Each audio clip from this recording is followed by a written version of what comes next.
dead after a shooting just off the I-70 exit ramp to Van Brunt. Officers believe the victim either drove there or rolled there after being shot, but they were not able to save his life. May 24th, 2024, around 6:30 in the evening, gunshots tore through a Kansas City car wash near East 31st Street and Van Brunt Boulevard. Officers patrolling nearby heard the shots and rushed toward the sound. What they found stopped them cold. Inside a vehicle sat 37-year-old rapper Two Gun Kevy, slumped over and unresponsive.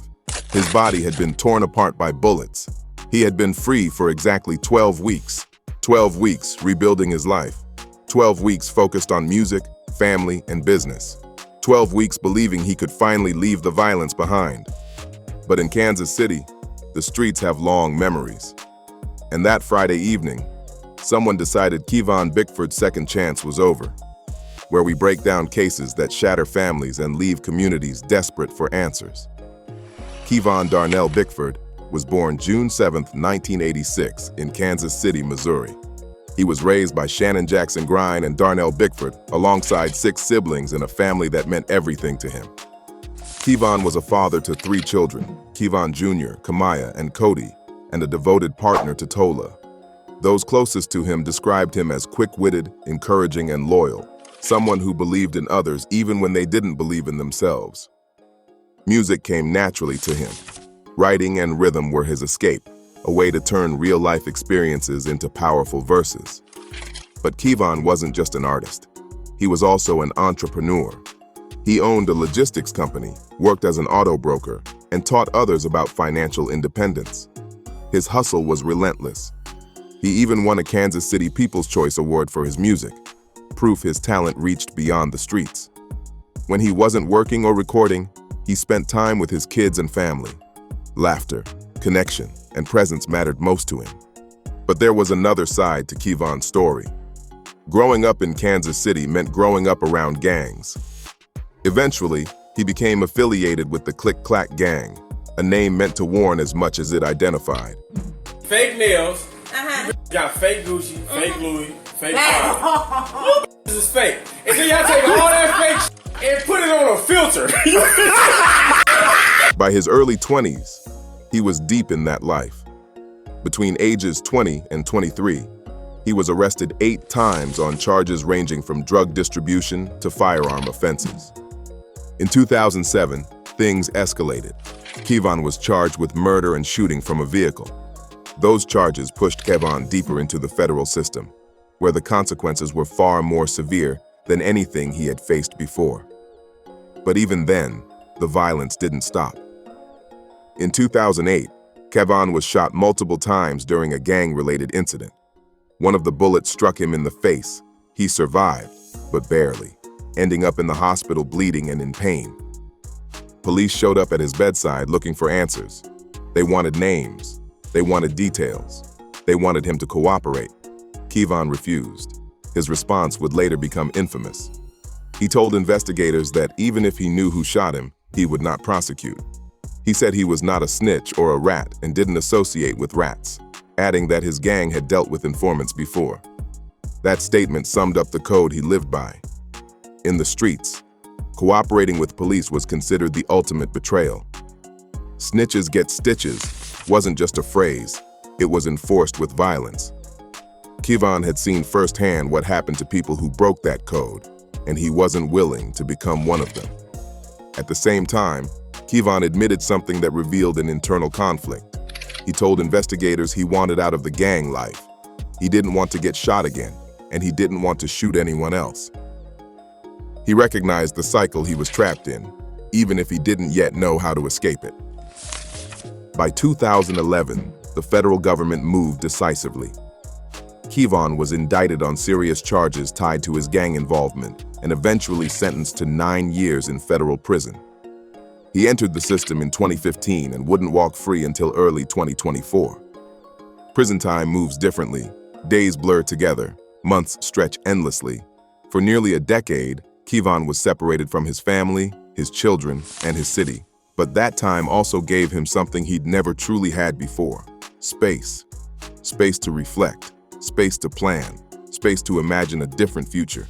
He thought constantly about his kids growing up without him. He thought about music. He thought about the man he could become if he ever got another chance. And when that chance finally came in early 2024, Kevon Bickford walked out of federal prison determined to rebuild his life from the ground up. Kansas City looked different. New buildings, new faces. But the violence hadn't changed. The homicide rate was still climbing, and old tensions were still waiting. This time, though, Kevon came home with a plan, and that plan was music. Kevon adopted the name Two Gun Kevy as his artist identity, a name that acknowledged where he came from without letting it define where he was headed. The moment he came home, he got to work. He flooded Instagram, Facebook, and YouTube with content, music videos, behind-the-scenes clips, lyric breakdowns, and studio sessions. He wasn't hiding. He was building. His music started gaining real traction.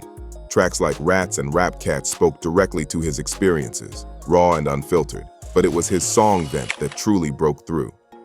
The video surpassed 1 million views, pulling in listeners from across the country. People connected with his honesty, his pain, and his refusal to sugarcoat the life he had lived. Then came a major moment. Kevon was featured on an album by Tech N9, one of the biggest independent artists in hip-hop. For someone fresh out of federal prison, that feature was massive. It put Two Gun Kevy on a national radar. New fans began searching for his music, sharing his videos, and engaging with his story. Kevon didn't just drop songs and disappear. He talked to his audience. He explained his lyrics, broke down verses, and shared why certain lines mattered. His social media presence was focused, positive, and intentional. There were no public signs of trouble. No online beefs, no threats, no arguments. Just a man rebuilding his life, one track at a time. From the outside, it looked like Kevon Bickford was finally getting the second chance he had fought so hard for. His family saw the change too. His mother, Shannon, was proud. His father, Darnell, stood behind him. His siblings, Kevin Cortez, Shaniqua, Raquel, Dakota, and Chea, rallied around him, believing this time would be different. And then there were his children, Kevon Jr., Kamaya, and Cody. They were his world. He spent every moment he could making up for lost time, determined to be more than just the father who went to prison. There was real hope, the kind that makes you believe change is possible. But in Kansas City, the past doesn't let go easily. Kansas City police knew who Kevon was almost immediately. Within hours, they acknowledged his identity and his past, publicly stating that his murder was believed to be linked to his documented gang involvement with the Click-Clack gang, the life he had been trying to leave behind. But beyond that statement, there was silence. No suspect descriptions were released, no vehicle details, no confirmation on how many shooters were involved, no explanation of what led up to the shooting. The investigation stalled almost as soon as it began. Why? Because nobody was talking. The same code Kevon lived by, the rule against cooperating with police, was now shielding his killers. If there were witnesses, they stayed silent. In neighborhoods shaped by gang violence, fear of retaliation runs deep, and trust in law enforcement is thin. Investigators believed the motive was buried in Kevon's past. Old conflicts don't disappear just because someone goes to prison. They simmer, they wait. Grudges can last years, even decades. Someone Kevon crossed paths with long ago may have been waiting for him to come home. Was this a planned retaliation, an ambush? Or did someone recognize him in the wrong place at the wrong time and seize the opportunity? One shooter or multiple? The questions piled up, but the answers never came. As of January 2026, nearly 2 years later, the case remains open. No arrests, no charges, no accountability. Kevon Bickford's murder now sits among Kansas City's unsolved homicides, another name in a database, another family waiting for justice that hasn't arrived. Kansas City consistently ranks among the cities with the highest violent crime rates in the country. Year after year, the numbers stay high. Homicides, shootings, gang violence. Holidays only make it worse. Memorial Day weekend in 2024 wasn't just about Kevon Bickford. Multiple families across the city received the same devastating phone calls. Police were responding to shooting after shooting. The violence was nonstop. The same no-snitch culture Kevon lived by now protects his killers. It's the same code that kept him from cooperating after he was shot in 2008. That code is still powerful, still enforced, and it's one of the biggest reasons cases like his go unsolved. In Kansas City, more than 80% of gang-related homicides never result in an arrest. That means most killers walk free. When police can't solve a case, the burden shifts to families, mothers, siblings, partners, people with no training or resources. They become investigators. They organize vigils, flood social media, print flyers, and offer rewards they can barely afford, all while grieving. For Kevon's family, his parents, siblings, partner Tola, and his children, that fight became unavoidable.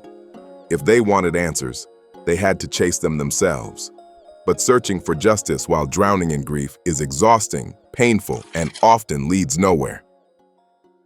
This is the reality in Kansas City. Violence becomes routine, justice becomes rare, and families are left with memories, questions, and no closure. More families will lose loved ones. More cases will go unsolved.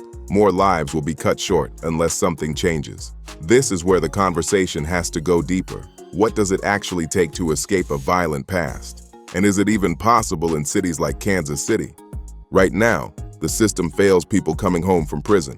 They serve their time, walk out the gates, and are expected to rebuild their lives alone. No structure, no protection, no real guidance. That isn't realistic, and it isn't working.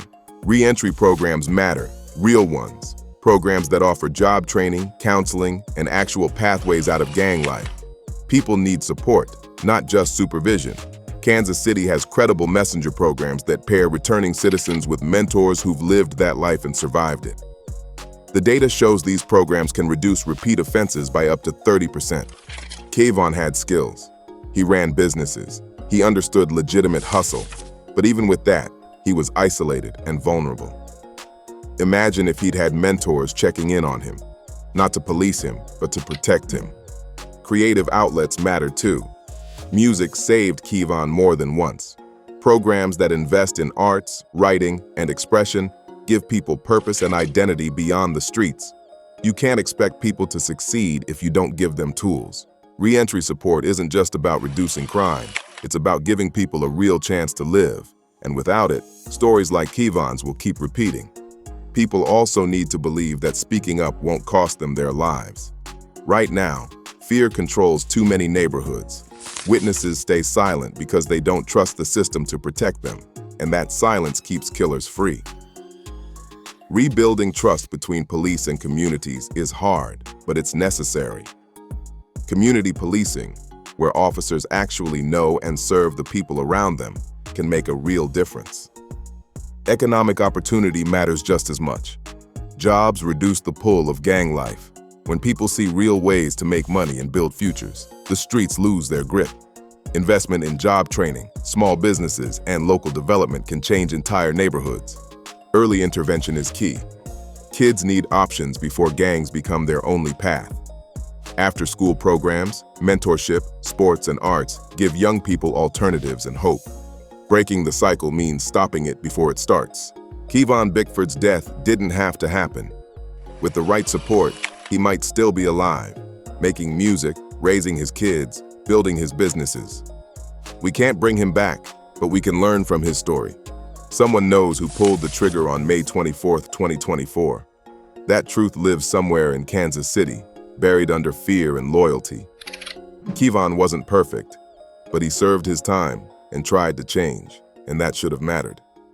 If you made it this far, you're part of the True Crime Malice family. Let me know your thoughts in the comments. Share this story so it isn't forgotten, and make sure you're subscribed with notifications on. I'll catch you on the next case. Stay safe out there.